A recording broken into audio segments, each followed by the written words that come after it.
बर मेरे।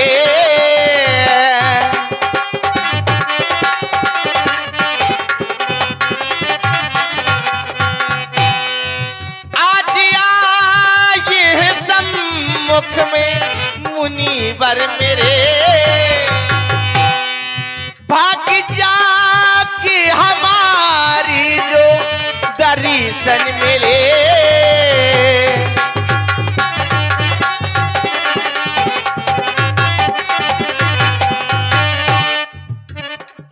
चरणों में इन्हीं के शीश झुकाए, चरणों की रज खोली माथे से लगाए।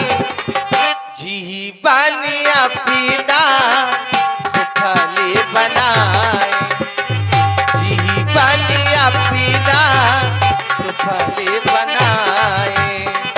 मिले मुंचरण तो आज मेरे मन में खुशियों के सागर लहर लहराए। रहा भी न जाए भगवन कहा भी न जाए, रहा भी न जाए भगवन कहा भी न जाए। आप हमारा प्रणाम स्वीकार करें पूज्य। राजन प्रसन्न रहो, दीर्घायु भव, कल्याण हो। परंतु तुम्हारी वक्तव्य को सुनकर के मन में आश्चर्य उत्पन्न हो गया। कहना चाहते हो हमारे दर्शन से तुम अपने आप को धन्य भी मान रहे हो और ये भी कह रहे हो रहा भी ना जाए और कहा भी ना जाए।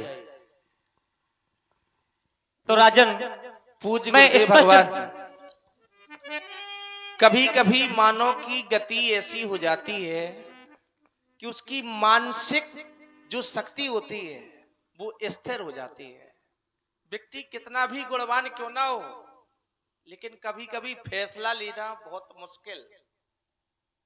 व्यक्ति जब धर्म संकट में पड़ जाता है तो निर्णायक भी निर्णय लेने से विमुख हो जाता है। राजीव ऐसी आज हमारी स्थिति है। हम सदैव अपनी प्रजा को जो निर्णय कर देते थे सदैव हमारा निर्णय मान्य होता था, क्योंकि हमारे पास में सुमंत्र जैसे मंत्री रहते हैं। आज जीवन में ऐसा समय आया कि इतना सारा राजपाठ देखते हुए एक स्वयं एक राजा और स्वयं मंत्री सभी लोग राजन वही मैं देख रहा हूं आपके मुखार मंडल पर ये चिंता की रेखाएं स्पष्ट दिखाई दे रही हैं। तो अब जानना ये चाहता हूं इस प्रकार उदास रहने का कारण क्या है, अवगत कराओ। पूज्य गुरुदेव भगवान, हमारे जीवन में आज तक हमने जो भी किया है आपसे कोई ऐसा कार्य नहीं जो आपसे छिपा हुआ हो, क्योंकि आपकी सहमति के बिना वो कार्य हुआ ही नहीं है। सबसे पहले आपकी मंत्रणा ली गई है। आप हमारे कुल पुरोहित हैं। अवश्य आपके द्वारा हमें जो मार्गदर्शन दिया गया आज तक हमने उस मार्ग पर चलना सीखा है पूज्य। लेकिन आज एक मार्ग ऐसा हमारे सामने आ रहा है कि दशरथ उस मार्ग पर चलने में असमर्थ है। कौन सा? आज तक उस मार्ग पर चलने का प्रयास नहीं किया, विचार तो किया लेकिन प्रयास नहीं किया। या यूं कह दें कि आज तक हमने कोई ऐसा मन में विचार ही नहीं आया। आज प्रथम बार किसी ने हमें ताना दिया है, मन टूट गया है दशरथ का। ताना दिया है? हाँ। क्या? पूज्य गुरुदेव भगवान, अपने जीवन में एक नहीं दो नहीं हमने तीन तीन विवाह किए हैं। तीन तीन विवाह करने के उपरांत आज देख रहे हैं अयोध्या का राज सिंहासन हमारे मरने के उपरांत कौन संभालेगा इसे? कौन संभालेगा इस सिंहासन को? क्या ये भूतों का बसेरा हो जाएगा? हे पूज्य, कर चुका विभाती नीति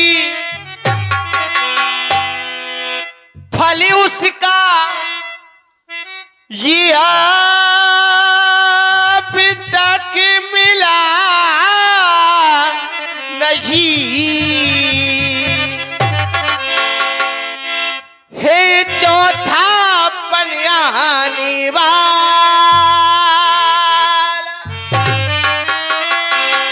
हाथ कमल अभी तक खिला नहीं।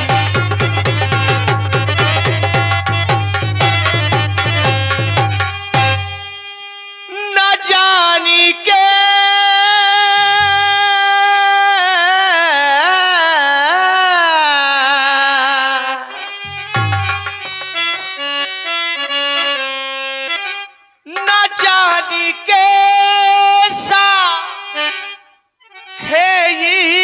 भविष्य जो प्रभु अब तक देखो अंधेरा है। मैं निर्बल होता जाता हूँ, मैं निर्बल होता जाता हूँ। इस प्रबल दुख ने घेरा है, मैं निर्बल होता।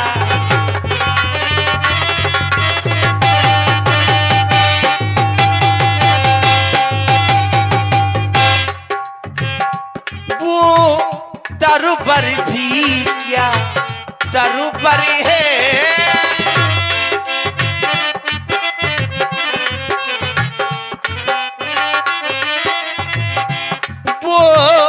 दरुबर भी क्या दरुबर है जो फल से कभी संतुष्ट न हो।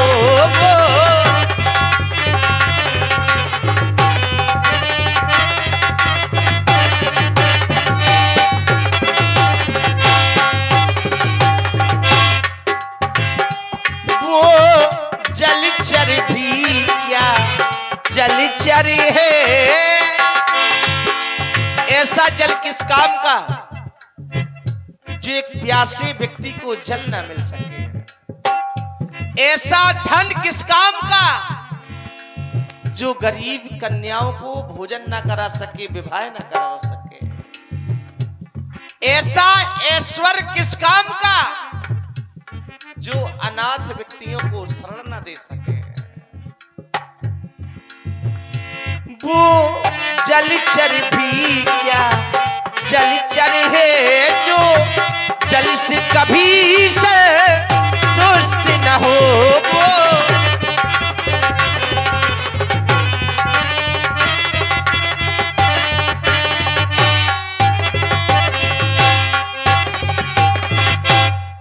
हे पूज्य, मन में एक ही विचार आ रहा है।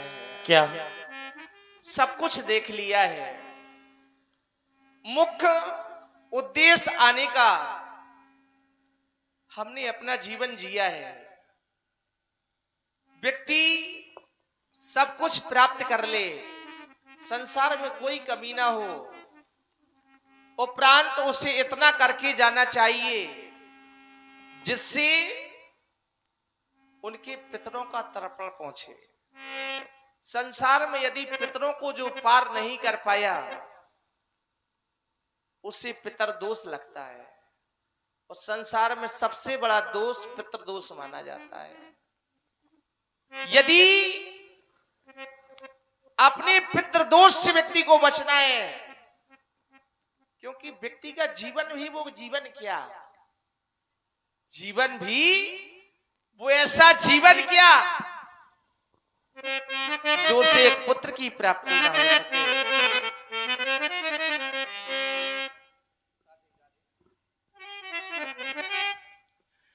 कम से कमी के पुत्र ही हो एक, जिससे ये रघुवर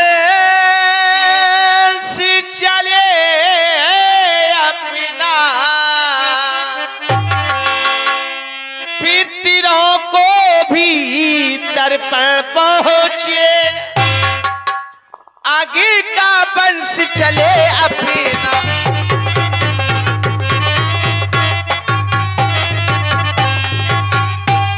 इसलिए हे पूज्य, यही उद्देश्य लेकर आपके समक्ष आए हैं। राजन, आपकी चिंता का कारण ये है, तो सबसे पहले हम कहना ये चाहते हैं कि चिंता करना किसी समस्या का समाधान नहीं होता है। क्यों? चिंता है बड़ी चिता से भी वो नर को निर्जीव बनाती है, मुर्दे को चिता जलाती है, परंतु चिंता जीते व्यक्ति को खाती है। इसलिए राजन, भगवान, सर्वप्रथम चिंता का परित्याग कर दो। फिर तुमने कहा कम से कम एक पुत्र ही हो जिससे रघुवंश बढ़े अपना, तो राजन यह विचार भी व्यर्थ है। राजन है यह व्यर्थ विचार कि बेटा ही वंश चलाता है। हो जाए पुत्र कुपुत्र यदि, अभी तुम सुपुत्र की कामना करके आए हो, पुत्र की कामना, और यदि वही पुत्र कुपुत्र हो जाए तो घर को शमशान बनाता है। इसलिए राजन, परंतु जब मैं विचार करता हूं, तुम अपने आप को सभी प्रकार से हमें समर्पित कर चुके हो। पूज्य, पुत्रों की 3 कोटियां बताई गई हैं। पुत्र, कुपुत्र, सुपुत्र। हमने कुपुत्र के विषय में आपसे कोई बात ही नहीं रखी, क्योंकि हमें कुपुत्र की प्राप्ति नहीं चाहिए। हमें तो केवल पुत्र मिले या सुपुत्र मिले। आपने पुत्र कहा, वही तो मैं आपको समझा रहा हूं कि वही पुत्र यदि भविष्य में कुपुत्र हो जाए तो घर को शमशान बना सकता है। इसलिए राजन, अब विचार ये करता हूं कि तुम अपने आप को हमें समर्पित कर चुके हो, हमारे सामने शरणापन्न हो चुके हो, तो हमारा भी ये दायित्व है। राजेंद्र, आशीर्वाद देने जा रहा हूं, विधाता के नियम को बदलने जा रहा हूं। आशीर्वाद हमारा धरो धीर हुई है सुखचारी, जय हो। त्रिभुवन विदित भगत भयहारी। बोलिए गुरुदेव भगवान की जय हो। परंतु राजन, उसके लिए एक उपाय करना होगा। क्या है? यदि कामना पुत्र ही की तो पुत्रेष्टि यज्ञ संविधान करो, पाओगे 4 पुत्र। राजन, भगवान विष्णु का ध्यान करो, और इस यज्ञ को पूर्ण कराने के लिए ये हमारे द्वारा संपन्न नहीं किया जाएगा। फिर किसके द्वारा किया जाएगा? पुत्रेष्ट यज्ञ के विशेषज्ञ श्री संगी ऋषि को बुलवाना है। वे मान्य तुम्हारे होते हैं, उनको ही आचार्य बनाना है। किसी अवश्य स्वयोग्य दूत को भेज करके लेकिन उन्हें अवश्य बुलाया जाए। हमने तो ऐसा सुना है कि पुत्र कामेष्टि यज्ञ केवल संतों के द्वारा किया जाता है। हे पूज्य, आपका आदेश हमारे सिरोधार्य है, क्योंकि आपके वचनों पर हमने चलना सीखा है। आपने सदैव हमें सदमार्ग दर्शन किया है। हम चल करके सरयू तट के किनारे पूजन सामग्री सब कुछ एकत्रित किए दे रहे हैं, और हम अवश्य। वहीं बैठ करके भजन करेंगे। आप हमारे यज्ञ को संपन्न करें। अवश्य। जय हो। राज सेवक से बस से बुलावा,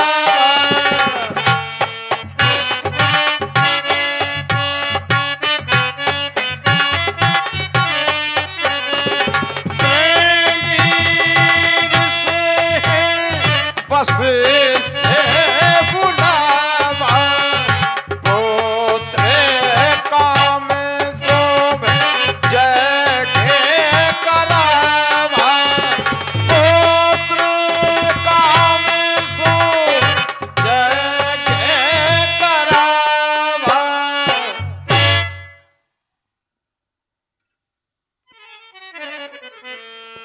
कहें महर्षि, किस लिए क्यों कर आमंत्रण भेजा है?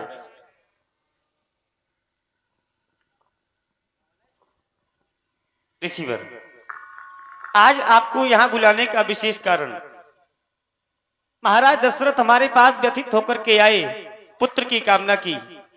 हमने भी इन्हें पुत्र प्राप्ति के लिए आशीर्वाद दे दिया। अब चाहता ये हूं कि पुत्रेष्ट यज्ञ यहाँ पर किया जाए, जो कि आपके द्वारा संपन्न कराया जाए, जिससे कि महाराज का मनोरथ पूर्ण हो। तो चल करके सारी तैयारियां हो चुकी हैं। सरयू के किनारे मनोरमा घाट पर चल करके यज्ञ प्रारंभ किया जाए। इस यज्ञ को तो आप भी करवा सकते थे, ऋषि संपूर्ण बात। करा सकते थे। ये हम आपसे करवाना चाहते हैं, आप इनके मानवी हैं, इसलिए हाँ, ये ये बात आपके द्वारा सत्य है। संपन्न होना चाहिए। ये बात सत्य है कि मैं इनका मानूं। बस अवश्य आप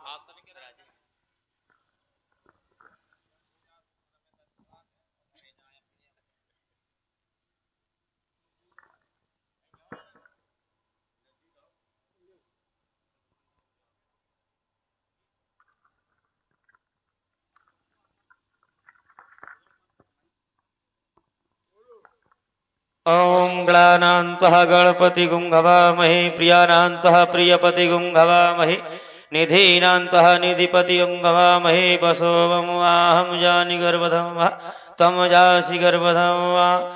ओम नारायणाय नमः स्वाहा। ओम नारायणाय नमः स्वाहा। ओम इंद्राय नमः स्वाहा। ओम सूर्याय नमः स्वाहा। ओम चंद्राय नमः स्वाहा। ओम कुबेराय नमः स्वाहा। स्वाहा स्वाहा। राजेंद्र, अभी कारण क्या है? हम कारण- आहुति पर आहुति दिए जा रहे हैं। एक कारण है पूज्य गुरुदेव भगवान, जिस प्रकार से कोई भी घर में मांगलिक कार्य किया जाए, यदि उसके कुलगुरु नहीं होते हैं तो वो मांगलिक कार्य पूर्ण नहीं होता है। तो आप हमारे कुलगुरु तो आ गए हैं, लेकिन यदि हमारे कुल देवता का आवाहन नहीं किया गया तब भी वो कार्य पूर्ण नहीं होता। और हमारे कुल देवता है रंगनाथ जी महाराज, तो एक अवश्य। बार उनका आवाहन किया जाए। ओम श्री रंगनाथाय नमः स्वाहा। ओम रंगनाथाय नमः स्वाहा। ओम भगति रंगनाथाय भगत सहित मुनिया होते दीने बोली अग्निदेव भगवान की जय हो। शुरू कर लीने।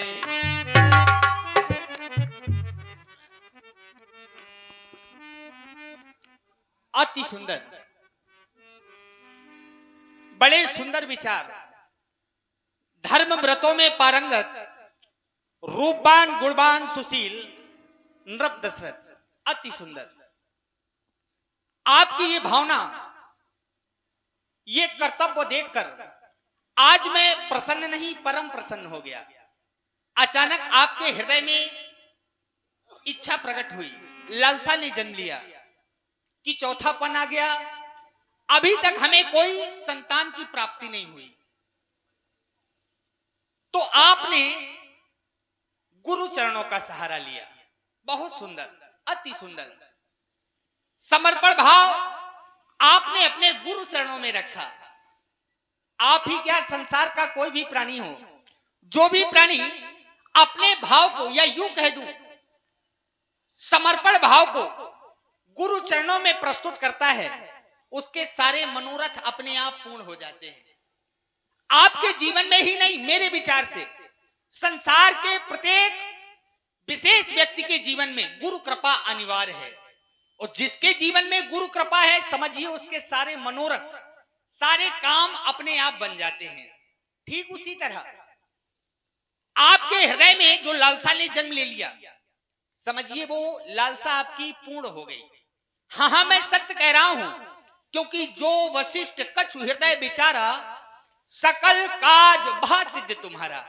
जो ये मनोरमा तट पर आपने पुत्रेष्ठ यज्ञ संत शरणों का सहारा लेते हुए किया, ये यज्ञ पूर्ण हुआ। और यूं समझिए आपकी इच्छा भी पूर्ण हुई। क्यों? क्योंकि बताया गया राखई गुरुजो कोप विधाता। देखिए, हम और आप साधारण व्यक्ति हैं, जाने अनजाने में हमसे भूल होना निश्चित है। अगर हमारी भूल को लेकर हमसे ब्रह्मा विष्णु महेश रुष्ट हो जाएं, नाराज हो जाएं, तो जगत में हमें शरण में लेने वाला कौन? बताया गया गुरु। राखई गुरुजो कोप विधाता लेकिन गुरु विरोध नहीं को जगत्राता। यदि संसार के किसी व्यक्ति का गुरु नाराज हो जाए, रुष्ट हो जाए, तो ब्रह्मा विष्णु महेश में भी इतना सामर्थ्य नहीं कि उस व्यक्ति को अपने शरण में ले लें। तो विशेष व्यक्ति के जीवन में गुरु कृपा अनिवार्य है, और आप पर तो गुरु कृपा विशेष रूप से है। तो आपका मनोरथ, आपकी इच्छा क्यों पूर्ण नहीं होगी? क्योंकि 7 दीप 9 खंड में गुरु से बड़ा ना कोई, करता करे ना कर सके, गुरु करे सो होए। आपका ये समर्पण भाव, आश्रित भाव गुरु चरणों में, यूं समझिए यही भाव आपका काम बना गया, आपकी प्रत्येक कामना को पूर्ण कर गया। क्योंकि देखिए ना, यही तुम्हारी भक्ति भावना देखते हुए मैं हर्षित होकर तुम्हारे समीप प्रस्तुत हुआ हूं। क्योंकि जो वशिष्ठ कछु हृदय विचारा, सकल काज भासिद्ध तुम्हारा। यह हबि, जो मेरे पवित्र करों में ये हबि देख रहे हो ना, यह हबि बांट देव नृप जाई। जो आप ऐसा करेंगे तो आपको एक नहीं, दो नहीं, 4 पुत्रों की प्राप्ति होगी। यही मेरे लिए, मेरे द्वारा तुम्हारे लिए शुभ आशीष लो। यह हबि बांट देव नृप जाई, यथा योग दियो भाग बनाई। जाओ, तुम्हारी इच्छा पूर्ण हो। मेरा शुभ आशीष आपके लिए नृप दशरथ, शुभ आशीष आपके लिए। मनोरमा तट पर उपस्थित समन संतगण, आपके चरणों में कोट कोट प्रणाम, कोट कोट प्रणाम। तब दृश्य भय पावक सकल सभई समझाई, परमानंद मगन निर्भय हर्ष न हृदय समाई। अग्निदेव भगवान प्रकट हुए।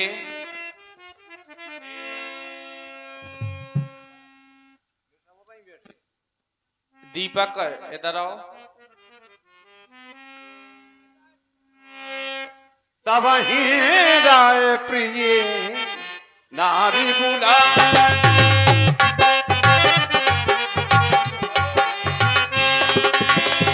तब ही राय प्रिय नारी बुलाई,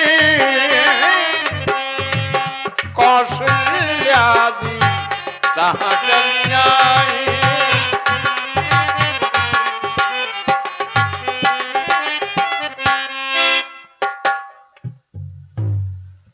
प्रिय रानी, आपके चरणों में कौशल्या का परिणाम स्वीकार हो महाराज। पुत्रवती भाव। भगवान, आपने कहा पुत्रवती भाव। स्वामी, ये अयोध्यावासी हमारा उपहास करते हैं, हमारी हंसी करते हैं। कौशल्या निपुती है, कौशल्या बांझ है। हे नाथ, क्या आप भी उपहास कर रहे हैं हमारा? मेरी प्रियतमा, तुम्हारे द्वारा कहा गया कि आज तक ये सारे अयोध्यावासी तो उपवास करते ही रहे हैं, आज हमारे द्वारा उपवास किया जा रहा है। एक बात बताओ, जैसे तुम्हारा उपवास होगा तो क्या हमारा उपवास नहीं होगा? हमसे ही तो तुम हो और तुमसे हम हैं। तुमसे बना मेरा जीवन सुंदर सफल सलोना। आज यदि हमारी पूछ है तो हमारी तुमसे, तुम्हारी हमसे। यदि तुम्हारा उपवास होगा तो हमारा होगा, और हमारा सम्मान होगा तो तुम्हारा होगा। अब तुम ना हो तो क्या हमारी पूछ होगी? कभी नहीं होगी। तो प्रिय रानी जी महाराज, तुमने विचार किया कि आज तक हमने ऐसा क्यों नहीं कहा? जिसे तुम उपवास समझ रही हो वो उपवास नहीं है, क्योंकि आज तक हमें कभी किसी ने ऐसा आशीर्वाद नहीं दिया, और जब हमें मिला तो हमने तुम्हें तुरंत दिया। पूज्य गुरुदेव भगवान के पास गए हम, पूज्य गुरुदेव भगवान के द्वारा हमें उपाय बताया गया। पुत्र कामेष्टि यज्ञ हुआ मनोरमा घाट पर। अग्निदेव भगवान का प्रादुर्भाव हुआ और अग्निदेव भगवान ने आशीर्वाद दिया, ये हबि बांट देव निपजाई, जथा जोग जय भाग बनाई। जय हो। प्रिय रानी,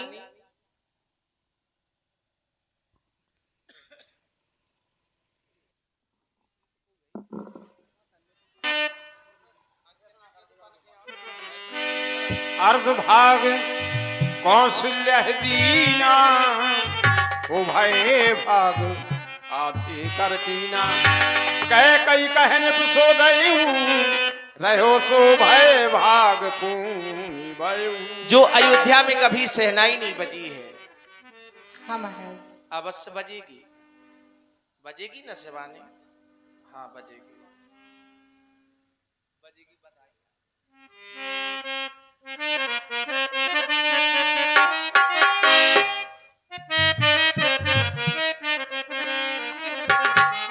बजेगी बधाइया अवध में, बजेगी बधाइया हो।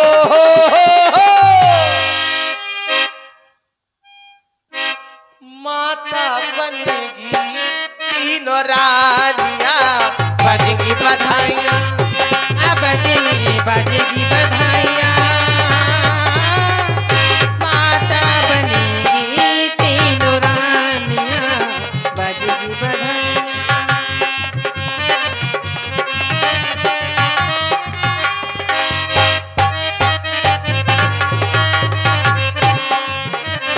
बजेगी बधाइयां अवध में, बजेगी बधाइयां हो। माता बनेगी तीनों रानियां, बजेगी बधाइयाँ अवध में, बजेगी बधाइयाँ,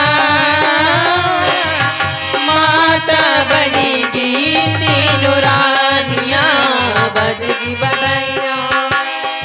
इतना ही नहीं, आशीर्वाद हमें क्या मिला? क्या मिला? यही हबी बात ये देव ने बिजाई जाई।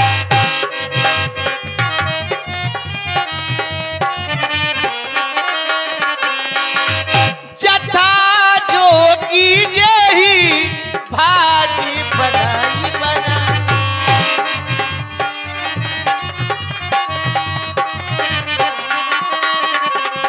बजेगी बधाइयां अवध में, बजेगी बधाइयां हो।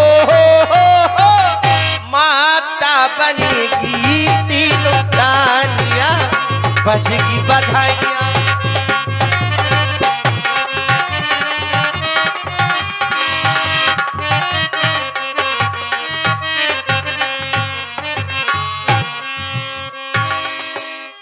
प्रिय रानी, इस हबी को पान करो, अवश्य विधाता के द्वारा हमें पुत्र रत्न की प्राप्ति होगी। जय हो महाराज, आपकी जय हो। हे बहन। हाँ बहन, आज हमारे ऊपर गुरु कृपा हुई है। हाँ बहन, आज महाराज ने कहा इस हब खाने से हम पुत्रवती हो जाएंगे। हमारे आंगन में किलकारी गूंजेगी, हमें माँ कहने वाला आएगा लाल। हाँ बहन, क्यों ना गुरु की वंदना की जाए, जिनकी कृपा से हम तीनों बहनें माँ बनेंगी। ये लागो लागो बहने गुरु पैया सजन, खुशियाँ लेके आए गए हो। लागू बहने गुरु पैया सजने, खुशियाँ लेके आ गए हो।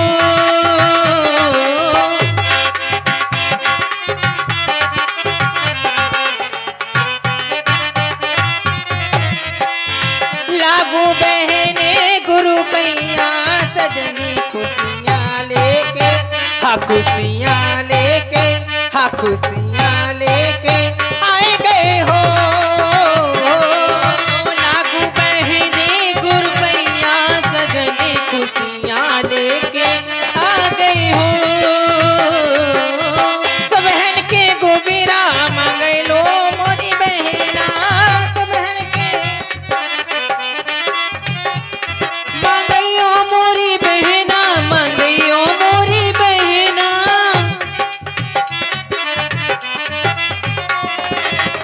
ढेकी दरिया गाने लिपई हो सजनी, खुशियाँ लेके, हाँ खुशियाँ लेके खुशियाँ लेके